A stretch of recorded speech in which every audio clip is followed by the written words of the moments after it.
Nah, ini cara pasang pisau yang salah, jadi dia tidak bisa masuk di dalam cup blender.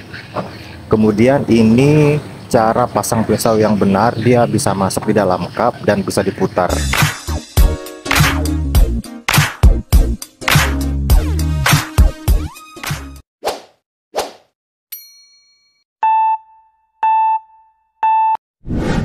Assalamualaikum warahmatullahi wabarakatuh. Halo teman-teman, di video kali ini aku punya blender daging atau bisa juga disebut dengan chopper daging. Dan di video kali ini aku mau kasih tutorial bagaimana cara pasang pisau blender daging dengan benar. Di sini aku punya dua contoh mata pisau blender yang sudah aku rakit. Yang satu sudah dirakit dengan benar dan yang satunya lagi dirakit dengan cara yang salah. Ini aku coba masukin di cup. Ini contoh pisau blender yang dipasang dengan benar, dia bisa masuk ke dalam cup ukuran 2 liter.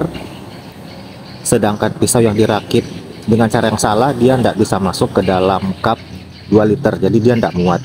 Jadi mau dipaksa-paksa bagaimanapun, ini di video aku paksa beberapa kali masuk, jadi dia tetap tidak muat di dalam cup. Kemudian ini aku coba lagi masukkan yang pisau kita rakit dengan benar tadi, dia bisa masuk dengan mudah, bisa diputar-putar. Tanpa basa-basi lagi, kita langsung masuk ke bagian tutorial.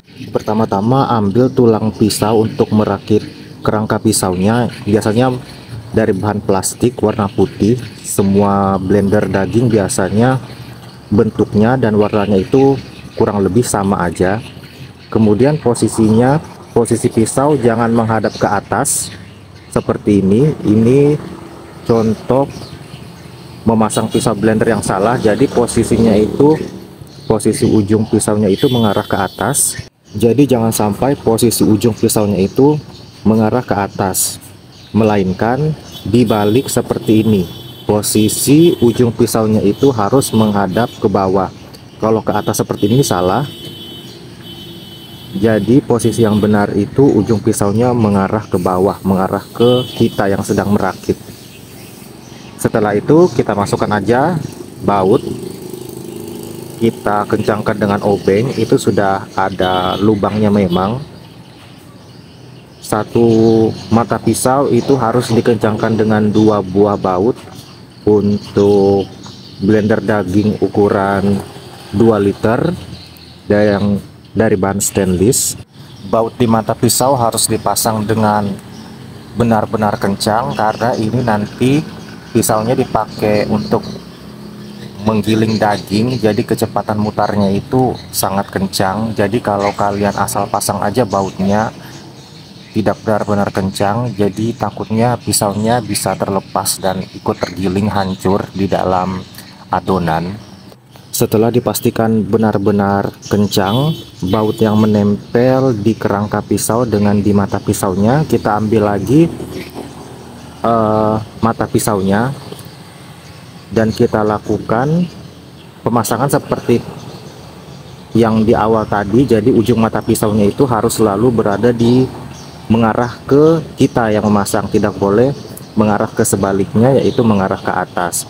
Dan untuk memasang mata pisau ini harus dilakukan dengan urutan dari bawah ke atas. Untuk menentukan posisi bawah itu, biasanya yang di bawah itu yang ada besinya, sedangkan yang paling bagian atas itu tidak ada besinya atau polos plastik, dan di tengahnya itu bulat seperti ini. Setelah dirasa mata pisau yang kedua itu sudah dipasang dengan benar-benar kencang, kita lanjut ke mata pisau yang ketiga. Jadi pemasangannya masih sama seperti pemasangan mata pisau yang pertama dan kedua. Pemasangannya untuk mata pisaunya harus menghadap ke kita, tidak boleh menghadap ke atas. Kita kencangkan bautnya dengan perlahan seperti pemasangan mata pisau yang pertama dan kedua. Harus benar-benar dipastikan dia kencang. Untuk blender daging atau chopper daging stainless kapasitas 2 liter, ini biasanya semua jenis pisaunya sama, kurang lebih aja. Jadi pisau merek A bisa dipakai di cup merek B, atau pisau merek B bisa dipakai di cup merek A. Nah, ini kita sudah masuk ke pemasangan pisau yang terakhir atau yang keempat. Pemasangannya juga masih sama, harus menghadap ke kita yang masang ujung pisaunya itu. Bautnya juga harus benar-benar dipastikan pas, merekat dengan benar, sudah kencang, tidak boleh longgar.